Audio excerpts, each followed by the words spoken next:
Ano ang English ng karapatan? Right. Ate. Oh. Habit. Wala, next! Tagalog to English. Ano ang English ng katarungan? Katarungan. Ay, English. Hindi ko alam. Ano ang English ng katarungan?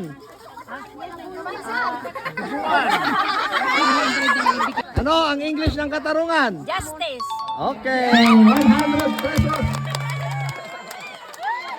Ano ang English ng kaugalian? English ng kaugalian. Mabaitan. Ano ang English ng karapatan? Next. Okay. Consolation. Ano ang English ng karapatan? Right. Ate. Oh. Habit. Wala. Next. Ano ang English ng paninindigan? Karapatan. English ng kapayapaan? Peace. Okay. 100 pesos. Pagkakakilanlan. Pagkakakilanlan. Kababaihan.